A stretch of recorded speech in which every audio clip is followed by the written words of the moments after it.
kumene mukuonera times mawa uno ndipo kuno tili ndi ku Lilongwe ku mzinda wa Lilongwe makamaka ku Crossroads kumene abungwe la CSERF kapena kuti napo ali ndi msonkhano wa nkhani kufuna kulankhulapo pa nkhani ya chisankho ndipo amene akutsogolera zimenezi na Benedicto Kondowe ndi tionere limodzi kuti atitengera zotani. Tikulandire na Malawi onse kumene mukutimvera komanso mukutionera pakanema wathu wa zithunzi kuno ku Crossroads kumene mabungwe otse aboma ayitanisa msonkhano wathu wa nkhani kuti ayankhuleko pa nkhani yokhudza ndi chisankho. Welcome all Malawians this morning here at Crossroads Lilongwe Hotel, where civil society organization under Civil Society Elections Integrity Forum and National Advocacy Platform and others have convened a meeting of journalists and the media to brief the nation on issues related to elections. Before we go into the matters of the discussion this morning, allow me to introduce the panel in front of you, starting from the very, very far left, which is Mr. Buxton Nkoma, who is the Executive Director for Citizen Alliance and also National Coordinator for National Advocacy Platform.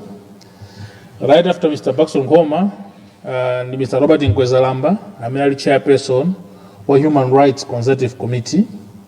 After him, Madam Linda Harawa, and then the Chairperson for National Advocacy Platform, also Civil Society Elections Integrity Forum, Mr. Benedicto Kondowe, and on my immediate left, Mr. Mike Banda from Malawi Economic Justice Network, and I am Frason Chozi. Welcome you this morning. Post Secretary Ntawi, ndiye pempe a chairperson ya Civil Society Elections Integrity Forum, Mr. Benedicto Kondowe, to present why Tabaka convene this media briefing this morning. He will first present it in English and also present it in Chichewa. Then other members of the panel come in to comment on the subject matter. Thank you very much.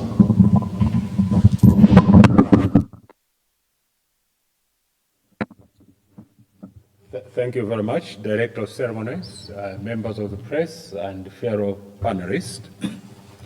We have convened this press briefing today, the 18th July 2025, to address the general public on a pertinent issue that has arisen as we prepare and move towards the 16th September 2025 elections.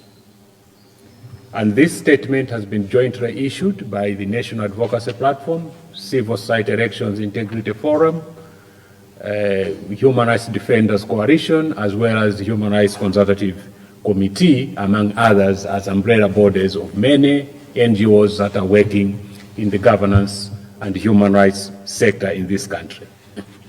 The statement expresses grave concern over a legal provision in the current electoral framework that threatens to disfranchise thousands of eligible Malawian voters during the forthcoming 16 September 2025 general elections. This concern arises from Section 74 of the Presidential, Parliamentary and Local Government Election Act number 10 of 2023 as amended, which currently provides that all registered voters shall only vote at a polling station located at a registration center where they registered or transferred to.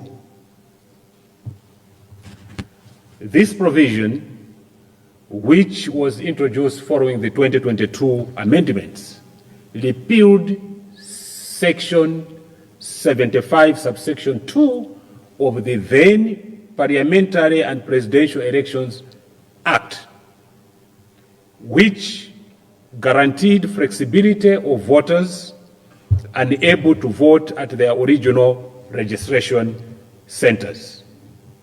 So the amended one, the Section 75, subsection 2 of the Parliamentary and Presidential Elections Act provided that flexibility, that you can vote at any other station. which with the Section 74 amendment that has taken out. So it is insisting that you can only vote where you are registered or transferred to. Now, the failure to retain a mechanism for special authorization in the amended law is a serious omission in our view that would deny the right to vote to critical categories of citizens, which in our view would include security personnel because they can be deployed anywhere. Secondly, polling staff assigned to manage elections. So you may be a polling staff based in Lilongwe but assigned to do work in Mangochi. Accredited monitors and observers, because you can be identified from Lilongwe, assigned to be a monitor or an observer in Salima. Then also members of the media. You do not have limited jurisdiction. You can be deployed anywhere dependent on circumstances in your respective media houses. And from our quick analysis, it is estimated that this omission could disfranchise approximately 50,000 eligible voters, a figure that is both alarming and unacceptable in a constitutional democracy. In the absence of a clear amendment to remedy this particular omission, Malawi Electoral Commission is tied and they can't do anything and create exceptions outside the law. Remember, Malawi Electoral Commission implements or enforces law. They don't make the law by themselves. Therefore, this inaction risks opening doors for serious legal challenges on the credibility and legitimacy of the elections. It must be made clear that the Constitutional Court in the 2020 presidential elections case emphatically stated that every vote counts and must be accorded equal weight and protection under the law. And I think that is the authority in as far as subsequent elections is concerned. Therefore, any framework that systematically prevents eligible citizens from voting, particularly those deployed to save the electoral process, stands in direct conflict with this constitutional principle and the court's authoritative interpretation. It is on this basis that we call upon the President, in consultation with the Speaker of the National Assembly, to convene an emergency session of Parliament without delay pursuant to Section 59, subsection 1, paragraph A of the Constitution of Malawi, which provides for extraordinary sessions of Parliament. Secondly, that members of Parliament should amend, once this session has been called upon, members of Parliament should amend Section 74 of the Presidential, Parliamentary and Local Government Elections Act to restore provisions allowing special voting arrangements for voters who, by virtue of official assignments, cannot be present at their original polling centers. Failure to act, in our view, will undermine the integrity of the 2025 elections, disfranchise thousands of citizens who are in fact serving to uphold the democratic process and erode public confidence in our electoral process. We wish to end by saying that elections are the cornerstone of democracy. It is unthinkable that those who sacrifice to ensure the process, such as security of personnel, electoral staff and monitors, observers and journalists, should be denied of this right.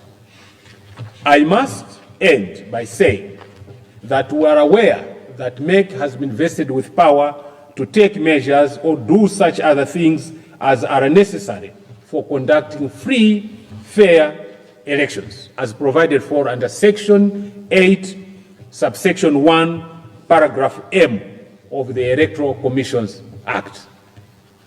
But here we are, where the law restricts where one can vote. It means, in our view, that MEC cannot take any other measure because that would be against an express provision in the law.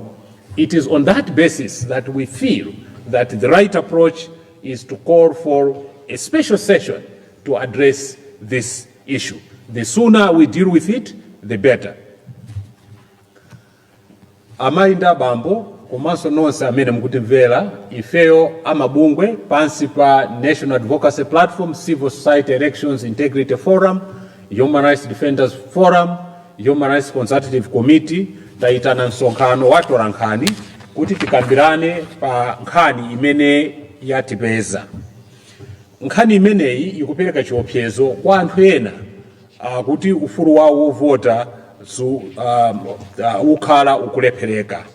Izi zikuchitika chifukwa chonena kuti panali kusintha kwa malamulo makamaka ndime ya 74 mulamulo limene limatchedwa Presidential, Parliamentary komanso Local Government Elections Act imene ikusindika kuti amene adalembesa angavote malo amene adalembesera kumene komanso kumene adasamukira kokha. Ndiye nkhani imeneyi pali chiopsezo chifukwa inasintha lamulo ndime ya 75 subsection 2 mulamulo lakale limene limatchedwa Parliamentary and Presidential Elections Act limene limalola munthu kukavotera kwina pa zifukwa zomveka nthawi ina iliyonse. Nde taona kuti kusintha kumeneku kukhuza magulu a anthu ena amene pa nthawi yovota amapezeka malo wosiyana ndi kumene adalembesera kapena adasamukira. Anthu amene amapereka chitetezo komanso amene amayendesa zachisankho ma polling staff komanso ma monitors ndi ma observers komanso atola nkhani. Pa chifukwa chimenechi tikuona kuti zimenezi zipangisa kuti ufulu wovota umene uli wosindikizidwa mu constitution yathu makamaka pa ndime ya 40 ukhale ukuphwanyidwa. Tinenenso kuti zimene tikunenazi zikugwirizana ndi chigamulo chimene bwalo la milandu Constitutional Court lidapereka pa mulando wokhuza zisankho mu 2020 kumene adasindika kunena kuti voti ina iliyonse ndiyofunikira ndipo ikenera kukhala yolemekezedwa komanso yotetezedwa. Izi zikutanthauza kuti ngati pali ndondomeko zimene zikuthandizira kuti anthu amene ali woyenerera kuvota asakhale ndi mwayi umenewu zisemphana ndi chigamulo cha bwalo la milandu komanso zimene boma la demokrasi limayenera lisatire. Tinene kuti pa chifukwa chimenechi ngati amabungwe tikunena kuti president wa dziko lino amene ali ndi mphamvu mukayang'ana gawo la 59 ndime ya 1 paragraph A ya constitution tikunena kuti a president mogwirizana ndi a speaker nyumba ya malamulo aitanise kuti parliament ikumane chifukwa ndime imeneyi imalola akuti parliament itha kumana pakakhala zinthu zina zofunikira ma emergency kapena extraordinary session. Tikunenanso kuti parliament imeneyi ikaitanidwa aphungu a nyumba ya malamulo akasinthe ndime ya 74 mu lamulo la Presidential, Parliamentary Local Government Elections Act kuti pakhale kuvomerezeka kuti anthu atha kukavota malo ena mogwirizana ndi zifukwa zimene zaperekedwa monga mmene ndafotokozera poyambirira. Tinene kuti kupanda kutero zika chiopsezo chachikulu pa zisankho zimene zikubwera msogolomo zimene zingapangise kuti mwina zosatira zachisankho zikhale zosavomerezeka ndi amalawi komanso zimene zitasegule makhomo anthu kupita ku bwalo la milandu kukasuma. Tinene ichi kuti tikuzindikira kuti Malawi Electoral Commission yili ndi mphamvu pa gawo la 8 ndime ya 1 paragraph M kuti atha kukonza ndondomeko zothandizira kuti zisankho zikuchitika zovomerezeka ndi wina aliyense. Koma gawo limeneli ndilogwira zikanakhala kuti malamulo athu akulola kuti anthu atha kukavotera kwina kulikonse ngati ndi zifukwa zoyenerera. ndiye pamene lamulo likulesa kuti zimenezi zingachitike kuti ameki pawoka alole kuti yayi tikonza ndondomeko zikhala kuti akuphwanya lamulo chifukwa ameki sapanga malamulo iwowo amagwiritsa ntchito malamulo amene apasidwa. Zikomo kwambiri chifukwa chotimvera. Zikomo kwambiri panthawi ino mwina ndapemphepo anzathu kwambiri amene na maiki kenako mizengozalamba ololinda ngati ndemanga sindika pankhani imene inakusangaankhani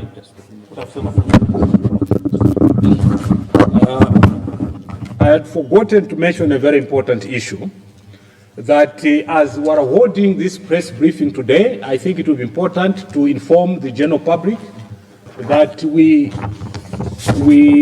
issued a letter to the state president, and this letter has been duly served on his office. It has been copied to the Speaker of National Assembly, Leader of Opposition, as well as the Leader of Government Business in Parliament, and the Chairperson of the Malawi Electoral Commission.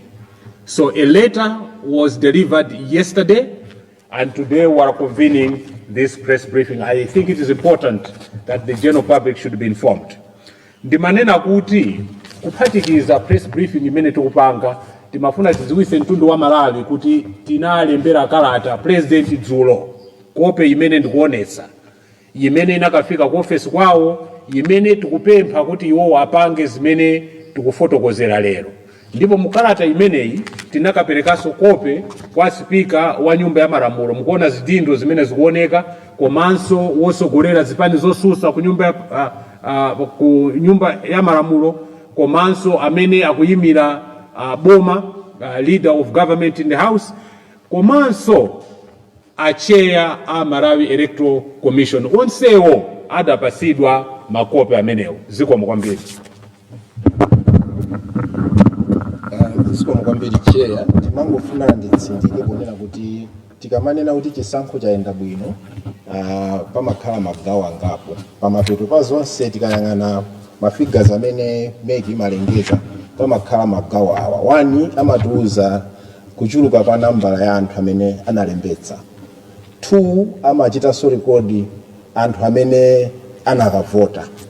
3 amachitaso rekodi mavoti amene anthu analakwitsa ajatimati nalo unvoid pa Chingerezi. Komanso pamakhala kategori ina imene amachita rekodi imene amanena kuti anthu amene sanakavote sicha timazinena pa Chingerezi kuti vote apathy. So kuti tikhale ndi nambala ya 50,000 plus imene ikhale kale tayika kale kuvota apathy sizimapereka chithunzi chabwino pa nkhani yakayendetsedwe ka chisankho. Ndiye tikunena kuti mwina titakonza gawo limeneli kuti mwina anthu amene tikwanena wa 50,000 plus asakhale kale kuti already tachita kale rekodi kuvota apathy ngati saloledwa kuti akavote. Zimene zizaonetsa ngati kuti chisankho chathu gulu lochuluka silinakavote pamene anthuwa kuthekera kuti akavote kufuna kuti akavote ali nako koma lamulo silikwalola kuti achite motero. Ndimangofuna ndonjezera.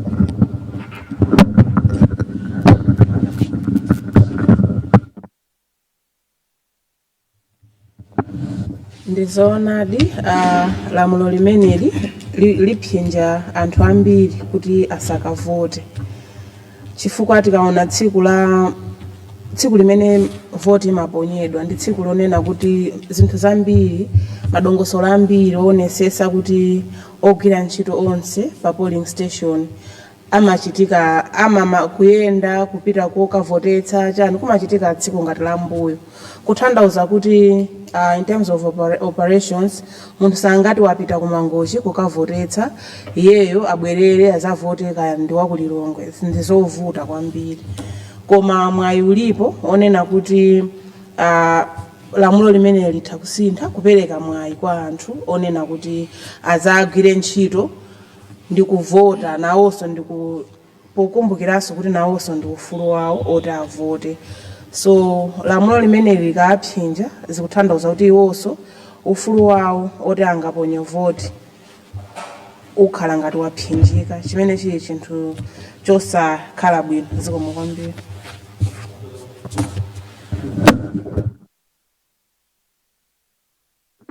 I think a lot has been said. I just wanted to emphasize a few things. Firstly is to underscore the agency that this score has. You may wish to know that the lifespan of the current parliament expires on 23rd of July. This is why it is important that between today and 23rd of July, the President and the Speaker should convene an emergency session so that by the time it rises or it gets dissolved, we should be able to have this amendment. We need to admit that in amending this section, this provision, section 74, when it was so amended in 2023, maybe there were justifications which can be explained by those who amended it. But we did not foresee the implications of such amendments, because it remains a fact that, as my colleagues have put it, for us to have credible elections, media plays a key role. If we can start as an example, these unofficial results, sometimes we need to accept the acceptance that when there's breaking news or there's news, first you don't accept the news, then you start accepting the reality, then you accept the final outcome of the developments. That only happens when you have you colleagues, for instance, the media guys. If we are told that in such a constituency there are ballot boxes stuffed with already cast ballots, it sends shivers across the country. But when you go and verify, you show us videos, then people start accepting the reality. So no, this is the truth, this is not true. But you cannot do that at the current situation and provision. Simply because when you registered normally because that's where you are staying. But duty, as it has been put, would demand that you have to go to Sanje Lalanje. You have to go to Kitipa. This law will not allow you to vote, because the normal practice in the past has been when you arrive at the center, when they open the polls, all those support staff, the media, the polling officials, the police and the MDF, our medical personnel, are allowed to vote first. After that, then the rest of the public do so. But in this context, only those that registered in those locations will be allowed to vote. So you travel all the way to Chitipa to cover news, but you will not be allowed to vote. That's violating your right, and this is why we are saying we agree with the ruling of 2020, the Constitutional Court ruling, which stated that every vote must count. So if you registered and you want to vote, you should be allowed to vote. Not that because the law says you cannot vote in an area where you're working, then your rights have been violated. So that should continue being emphasized.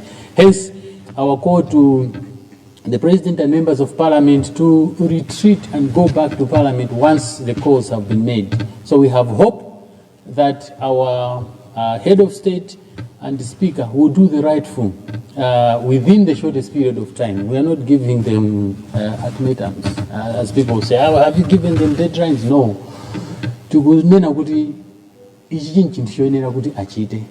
Parliament ikutha pa 23 isanathe mwayomera tinawo ndi omwewo, chifukwa ikangodusa pa 23 palibenso ndondomeko ina imene ingatheke pokhapokha mwina ena zapitenso ku court. Process yake so ndiyo talikirapo, ndiyo pomafika pa 16 September zambiri zikhazi zasokonekera. Koma tili ndikuthekera ndi mwayi kunena kuti anzathu a Parliament adakalipo, life yawo idakalipo. Sabata yathu yomwe anali ngakhale tikudziwa kuti mwina anthu alowa mu campaign. Timu ine nali ku Botswana ukayendera mini minerals akupangira magolide ndi zina zotero ma MP athu. Sonza kuti adakagwira ntchito. So ali ndi nthawi yoti agwire kuyambira pano mpaka pa 23, koma tikuwapempha kuti pakati pa asanafike kutseka a Parliament, a President ndi Speaker wa Nyumba ya Malamulo ayitanise msonkhano wa Parliament kuti akakumane akambirane. Zifukwa zomveka zimene tapereka nzona kuti inalesa kugwirizana nazo kuti anzathu achitetezo chifukwa ngati kulibe a police madera ena ndonena kuti kulibeko polisi, kulibeko skulu, kumangopitira kuti kumakhala anthu ndeti mapitisa mabalot, mastaff amapitisa mabalot, ndenga khala ayemwe ameke akazapitisa maboxes ndi mavoto kumene kujako, iwo wani sakavota fasana limbere kumene kuja. Komanso apolisi ngati kulibeko sangakakhaleko ndekuti chinambalala chimpwirikiti. Koma zimathandiza kuti tikanena kuti tikupanga zisankho aliyense amwazidwe malinga ndi logistics imene yakonzedwera. Zimatheka kuti ine ngati ndimagwira ntchito kuno ku Lilongwe amanditumiza ku Nsanje, zimapereka ungwiro pa zisankho zimene malizasi amene atatuluke. Chifukwa mukandisiya nthawi zambiri mu Lilongwe muno nonsenu ndikukuziwani ndikuti ndinosakwanira zaka ndikulolani muvote, koma tikamwazana mastafu chonchicha zimathandiza so credibility kunena kuti you are able to see kuti uyu zaka 18 sanakwane muti azavote I will vote chifukwa simukwazi anthu akumene kuchi. So tikapasana okhaokha kuti poti makhala konko muzipangaso za zisankho zakwanu konko chinambalala chibwera pa zisankho zimene tikuyembekeza kukhala nazo. Ndiye nafuna ndisindike pamenepo kunena kuti tipemphe mtsogoleri wa dziko lino ndi aspika aitanise mwachangu msonkhano wa parliament kuti akakumane ndi kukakonzanso malamulo analipo kale koma anasunthidwa tikabwenzerese kuti tipange zisankhozi. Tikatha zisankhozi ndemwira kutsogolo kuti zakhala ndondomeko yonena kuti kodi tingakonzenso bwanji kuti zikhaleno za mvemvemve kapena mwina anthu azika tizapanga register kutsogolo zomwe mwina ndizonena kuti zitilengera nthawi kuti tigwirizane koma chidule nchoti akonze malamulo abwerere amene analili tivote then kutsogolo tizoona kuti tizachita bwanji. Zikumwambiri Pakistan. Yes. As we are making a call to the head of state and the speaker to call for parliament, we are also calling upon opposition political parties represented in the parliament to support the amendment. I think this is a national issue. So we hope opposition political leaders will mobilize their members of parliament so that they should support this amendment once parliament meets. That's a call which I'm recommending. Thank you.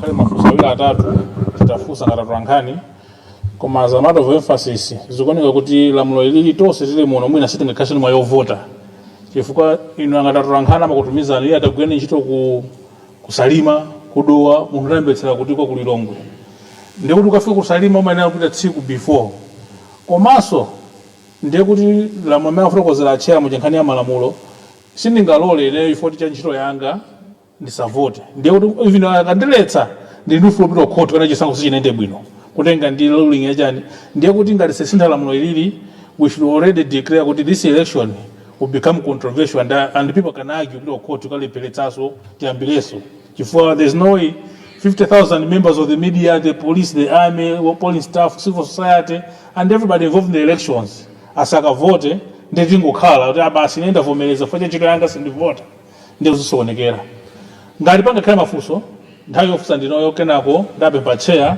ombe nkota ndeti 1 2 3 4 tiyambireyo Jeni Pemba eti ndakhoza ya 1 2 3 4 yes bwana Pemba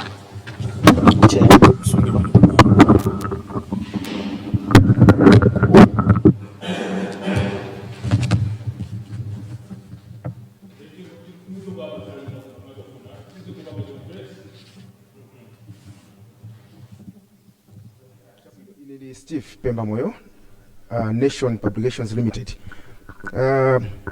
Funso langa ndilonena kuti mmene mufotokozera zamveka bwino kwambiri komano pamene ndikufuna kumvetsetsa mponena kuti mukakamba za special arrangement kodi pali special arrangement yonena kuti mwapanga kale suggest kapena mukutanthauza kungobwera ku section 75 subsection 2 ya Presidential Parliamentary and Local Government Act.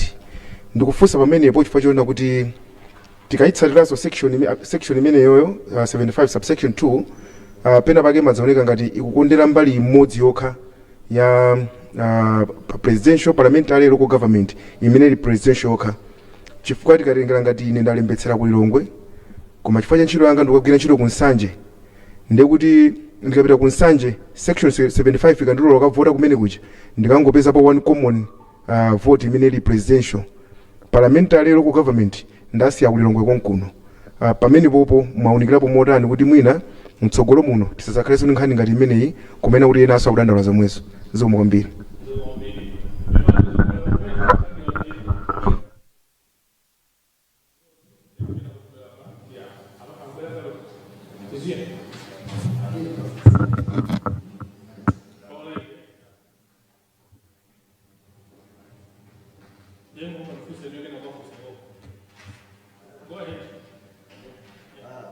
So I'm Anthony Midwamanda from Transworld Radio.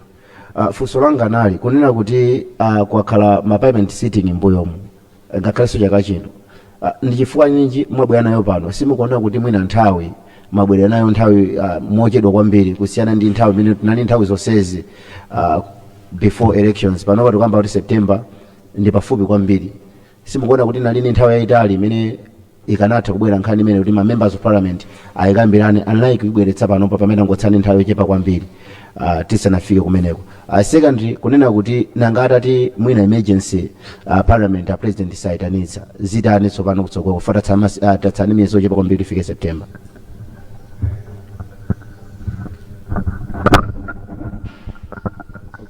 Dzina ngati Clement Msisia kuchoka ku Capital Radio. Funso langa lifanana ndi Anthony pang'ono mu malembera office ya president ku parliament ndi magulu ena okhudzidwa.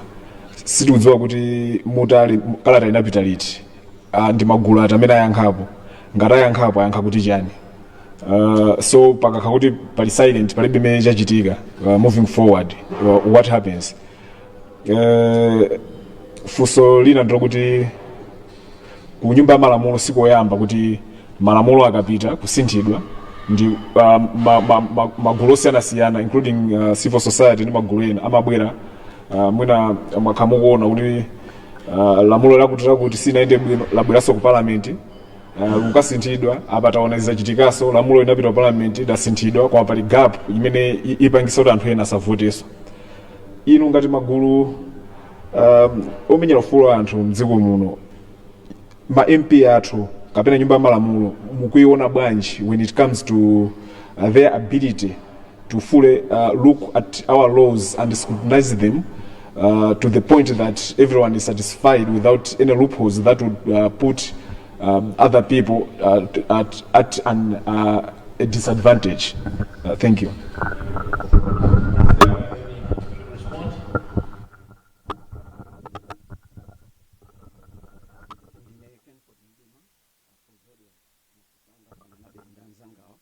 Mafuna ndifunse kuti ngati mabungwe mwadziwa liti za vuto limeneli chifukwa tikuyankhula za amendment ya 2022 and monga funso loti simunachedwe komanso kutengera kuti mkumano wa nyumba ya malamulo umatenga ma resources ochuluka ndi nthawi simukuona kuti mwasiya mwina ma authorities pa tight spot.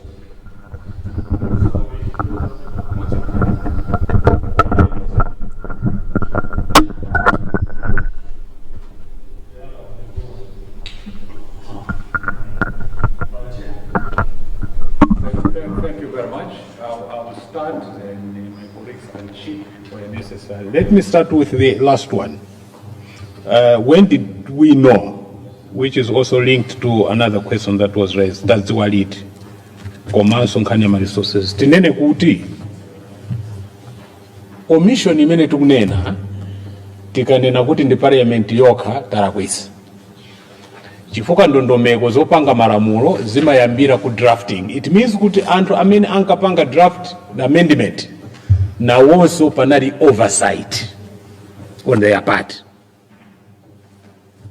Now bill yapita ku parliament kwapezekanso kuti kunyumba ya malamulo nawonso to play the legislative scrutiny imene imayenera kukhalapo inaleperekanso chifukwa zimatheka kuti ma drafters pena alakwisa kapena pali kavuto kamene iwo wakuona kuti provision iyi ikhala ndi implication nyumba ya malamulo imatha to bring that up. So zapezeka from drafting oversight yalowa ku nyumba ya malamulo nakonso oversight. Ndiye mmene timakhala nthawi yonse ngakhale ifeyo amabungwe nafenso sitayang'ane kunena kuti kodi vuto limene lilipo tivomereze pamenepo. Zaziwika nthawi imene meki imapanga launch campaign kumene enafe tinali komweko. Ndiye mu statement ya make chairperson anasindika ndondomeko zimene zizovomerezeka malamulo ndiye anakhuza gawo lakavotedwe kumene mu statement yawo amasindika kunena kuti mogwirizana ndi malamulo munthu akavota kokha kumene analembesera kapena kumene anasamukira zimene zinapangisa kuti ifeyo tiyambe kuwunikiranso kuti zimotero ndiye tinayamba kulowa amendment ndi pamene timasimikiza kunena iyi ndizoonadi this amendment ya 74 ni zimene kufotokoza kupitanso section 75 subsection 2 ya lamulo lakale la parliamentary presidential elections act. So ifeso tadziwa kumene koma pozindikira kunena kuti ndi ufulu wa wina aliyense amene wakwanisa zimene zimafunika kuvota tinaona kuti isakhale nkhani kunena kuti taziwa liti koma tikonze kuti wina aliyense akhale ndi mwayi wake. Nkhani ya resources ndizoona komano kodi chitipindulira chani kuti tipitirizebe mene zilili then kusogoloko kuzakhale milandu yosiyana ndikuphwasula zimene tapanga kale ndikuyambiranso tikuziwanso kuti ngakhale ija tikunena kuti presidential elections case ya 2020 zinachitika koma resources anapezeka tinakavotabe. So nkhani isamakhale ya resources ikhale kunena kuti kodi dongosolo limene lakhazikika ndiloyenerera ndi pamene tikuyenda tikhazikike pamene. Nkhani ina ndiyonena kuti kodi so capacity tanena kuti sanakhale ndi nthawi mwina vuto limene la parliament lakhala likuchitika takhala tikuona malamulo angodusa nsanga within an hour without scrutiny. Maybe mukuona kwathu tikuona kuti ndi wake up call ku parliament imene kubwera kusogoloko kuti azakhale ndi nthawi yoyenerera kumayang'ana malamulo chifukwa tikapanda kutero ndiye kuti tiziwononga ndalama za nkhani panopo tikunena kuyitanisa komanso pamakhala zina kuti mwina abwererenso kukazikonza bwinobwino. So ndi nkhani yonena kuti aphungu amene atavoteredwe akhale ndi chidwi kwambiri pa nkhani yopanga malamulo. Kodi kalata inapita liti? Nafotokoza mwina simnandimvesese nanena kuti kalata imene yapita dzulo inakaperekedwa pamanja maofesi onse amene ndafotokozawo ndifukwa chake kope imene tunenayo pali zidindo za acknowledgement kuvomereza kuti yalandiridwa. So onse apasidwa okhuzidwa. Mwanenanso kunena kuti kodi emergency session imeneyi ikapanda kuyitanidwa chichitike ndi chani? Ife tikudziwa kuti mukayang'ana constitution ikupanga place office ya president ngati munthu mmodzi woteteza constitution ali ndi udindo umeneyo, ndipo tikudziwa kunena kuti iwowo akuzindikira kufunika kwa zimene tikunena panopo. So sitinganene kunena kuti kodi emergency session ikapanda kuchitika chichitike ndi chani kumbali yathu, koma tikudziwa kunena kuti ndiye kuti kusogoloko kuzakhala milandu yosiyana pa nkhani imeneyi. Chifukwa tanena kale kuti anthu ena apita chifukwa chonena kuti kuntchito kwawo akuwauza kunena kuti pitani kumangochi. Ndiye kuti tikapanda kusintha tikunena kuti anthu amene wowo ngati alembesera kunoko ku office akufuna pita kumangochi auze ku office kwawo kuti sindipita chifukwa ndikapita kumangochi sindivota. Nanga ntchito igwiridwa ndi funso limene wina aliyense aziyenda nalo. Nkhani ya special arrangement imene mafunsa chimene tikutanthauza ndichonena kuti pakadali pano chifukwa choti lamulo lasindika kunena kuti malo wovota ndi awawa kumene unalembesera kumene unasamukira palibe mpata wonena kuti meki ingapange special arrangement imene nasindika kunena kuti mundime ya 8 subsection 1 paragraph A ikupereka mphamvu zimenezi kuthandizira kuti tikhale ndi zisankho zovomerezeka ndi wina aliyense. Koma chifukwa choti lamulo lanena kuti izizi musapange ndiye mungoyerekeza kuti meki ikupereka ma special arrangement kuti anthu mutha kukavota ndiye kuti mukusemphana simukupanga enforce lamulo mene lilili. Chifukwa chake ndipo yenerera kuti patani pakonzedwe. So special arrangement kunena kuti pakhale ndondomeko monga zimene zimapezeka pa section 75 subsection 2 ya lamulo lakale. Koma tiliwonjezere kuti magawo onse a anthu amene angakhuzidwe komanso osangoyang'ana chisankho chimodzi cha president komanso pali chisankho cha phungu komanso makansela nawonso akhale mkati. Mukudziwa kuti mayiko ena amakhala ndi ndondomeko ngakhale zovota nthawi isanakwane early voting.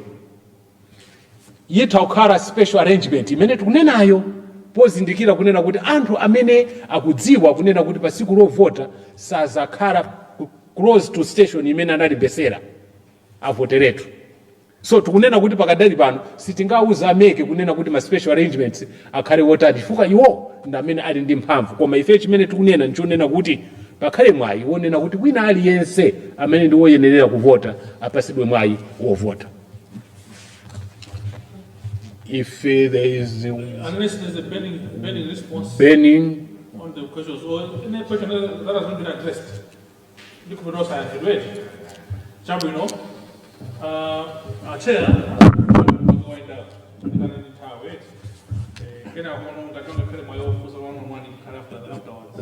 Thank you, moderator. So in winding up, we wish to reaffirm our call, urging the President in consultation with the Office of the Speaker to convene an emergency meeting to remedy the observation that we have made. This is for the good of our democracy. It is for the good of our constitution. It is for the good of every eligible voter who is eager to vote come 16 September 2025 elections. We all know that the number of registered voters is less than the numbers that MEC had anticipated, because we only have 7 million plus against 11 million that MEC had projected in their plans. So numbers are already on the lower side. We are already projecting voter apathy, and we believe that the law should not be an instrument for contributing to voter apathy. The law must remedy any possibility of a voter apathy. So our call here is to make sure that come 16 September 2025 elections, we have a president who is voted by the majority and not a minority. Because if you have a president voted by a minority, yet given the mandate to govern the majority, that raises a fundamental legitimacy, governance legitimacy question. So we believe that the relevant offices who have been written and copied will do the needful to defend the constitution. Pamene tikumaliza tikusindika kunena kuti pempho lathu limene tikupereka ndi pempho limene likuteteza constitution yathu, ndi pempho limene likuteteza democracy yathu, ndi pempho limene likuteteza ufulu wovota, kuti wina aliyense amene adalembesa akhale ndi mwayi wovota. Ife tikudziwa kunena kuti maofesi amene tinalembera kalata, ena tinatumizira chikalata chimenechi, ali ndi mphamvu kupanga china chilichonse chotheka kuteteza constitution. Tikudziwa kuti manambala a Malawi amene adalembesa ndi ochepa 7 million plus, pamene ameki ankayembekezera 11 million, kutanthauza kuti manambala ndi ochepa ndikale. Nde tikaphatikiza izizi zithandizira kuti nambala ya anthu ovota ikhale yochepa, zimene zingapangise kunena kuti president amene atasankhidwe pa 16 September 2025 azakhale president amene wasankhidwa ndi anthu ochepa, koma kupasidwa mphamvu zolamulira anthu ochuluka amene sadamvotere, zimene pa ndondomeko ya demokrasi zimakhala zovutirapo pa ulamuliro. So tikunena kuti a president akambirane ndi a speaker nyumba ya malamulo kuti vuto limeneli likonzedwe, chifukwa ameki sapanga malamulo pawokha, amagwirisa ntchito malamulo amene apasidwa. Wokonza malamulo ndi nyumba ya malamulo. Zikomo kwambiri.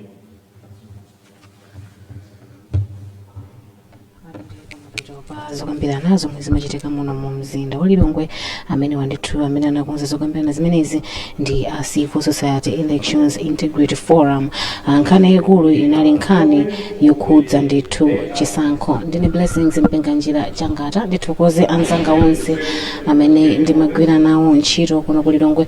Tikubwezeretseni ku nyumba yathu yolutsira mawu mu mzinda wa Blantyre.